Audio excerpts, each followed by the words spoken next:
Selasaan dalam diskusi mingguan rutin sambil makan makanan favorit kaum vegan seperti saya, yaitu diskusi sambil menyantap bacang jamur. Kemarin diskusi dibuka dengan pertanyaan kepada saya, Mas, tahu berapa sales revenue BUMN kalau semua BUMN itu dijumlahkan? Bosman sebagai BUMN haters pasti tahu dong. Saya jawab, anjay sialan lu, saya ini bener hater BUMN yang jadi kementerian. Jadi pasti data saya lengkap lah. Jawaban saya disambut gelak tawa bertujuh. Ini ketawa sinikal pastinya karena satu mantan direksi BUMN dan satu lagi masih petinggi BUMN hadir di sana. Lalu saya jawab, omsetnya kalau tidak salah secara akumulasi semua BUMN yaitu sekitar 2.000-an triliun rupiah per tahun. Memang ada apa dengan nanya omset revenue BUMN? Saya bertanya balik. Sebelum dijawab, saya pun lanjut berkata, memangnya mau dilihat dari sisi apa BUMN itu? Dari sisi profit dibanding omset. Jika swasta yang pegang, pasti lebih tinggi profitnya. Dari sisi servis juga pasti swasta lebih baik. Kalau dari sisi korupsi, swasta nggak ada korupsi.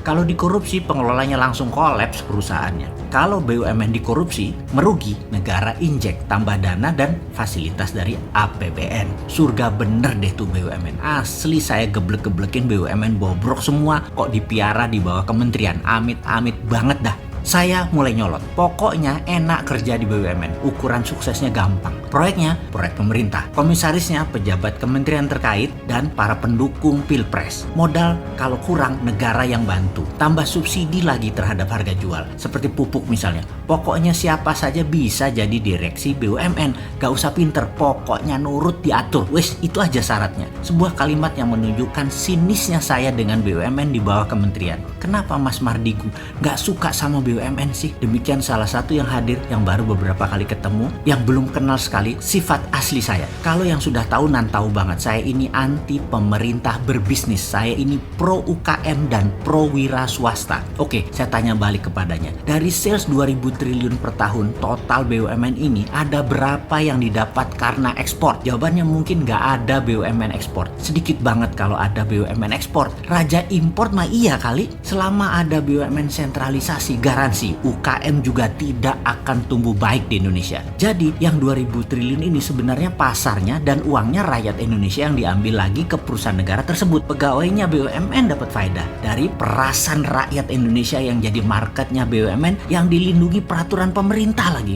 Asli aneh dah bernegaranya. Ini malu-maluin. Masa jualan ke rakyat sendiri? Masa pahlawan devisanya bukan BUMN? Ahli impor iya BUMN. Katanya memuja Tiongkok, tetapi nggak niru Tiongkok. Tiongkok BUMN-nya itu pahlawan devisa, bos. Misalnya mereka kerja membangun di Indonesia, itu menguntungkan Tiongkok. BUMN Tiongkok tuh pahlawan devisa sekali lagi, tetapi menjadi penjajah dan mengambil devisa negara lain. Karena uang keluar dari Indonesia kan cash out, dan itu cash outnya kemana? Ke Tiongkok. Maaf nih ya, bagi pejabat yang sekarang jadi menteri yang memuja Tiongkok, saya bisa bilang salah besar miring ke Tiongkok. Jadi solusinya bagaimana ke depan tentang BUMN? Kalau saya bisa memberi masukan kepada Presiden, kurangi dulu proyek infrastruktur, benahi sektor keuangan negara, benahi sistem perbankan, benahi sistem pembayaran, fokuskan masalah kesehatan yaitu selesaikan COVID. Ada mazhab dalam geoekonomi bernegara dan itu harus disadari oleh kita semua. Tidak ada mazhab ekonomi yang lebih baik dari satu dengan yang lain. Yang ada hanyalah mana yang cocok dipakai dalam situasi yang mana. Itu kuncinya. Pertanyaan sederhana, kalau dalam rumah tangga kita anak banyak, suami gaji pas-pasan, untuk hal ini nombok dan banyak hutangan di warung dan lain sebagainya, dalam negara itu namanya ekonomi lagi bas. Di keluarga lain, suami naik pangkat, istrinya punya usaha catering sedang moncer, baru dapat pecah waris. Maka kalau negara seperti ini, negara tersebut dalam keadaan ekonominya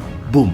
Jadi ada ekonomi boom atau summertime dan ada ekonomi bust atau winter time. Saya berusaha menerangkan panjang lebar alasan BUMNisasi ini tidak tepat dan kedua alasan FDI atau Foreign Direct Investment. Dalam artian saya memahami FDI adalah Cinanisasi yang tidak tepat dalam membangun strategi ekonomi bernegara. Karena saat ini winter time lagi bust. Jangan coba-coba FDI, miskin kita malah jadinya. Saya heran dengan FDI, asing masuk dikasih fasilitas, pajak lah dikasih tax holiday MMT, kemudian tarif masuk barang yang murah dan lain sebagainya. Padahal kalau di MMT, ekonomi yang dianut oleh kita kaum Sontoloyo ini, DDI itu lebih penting. Apa itu DDI? Domestic Direct Investment. Itu yang diutamakan, bukan foreign atau asing. Lalu alasan Indonesia nggak ada rupiah sehingga investasinya nggak ada, itu aneh lagi. Indonesia nggak punya rupiah, asli aneh. Kalau Indonesia nggak punya dolar wajar, bukan mata uang kita, tapi nggak punya rupiah, itu aneh bin ajaib. Oke, kita lanjut. Lalu kalau melihat langkah ekonomi makro mikro sekarang lebih parah, malah kesentralisasi BUMN dan kekuatan oligarkinya malah dikuatkan. Ya monggo aja, atau gini deh,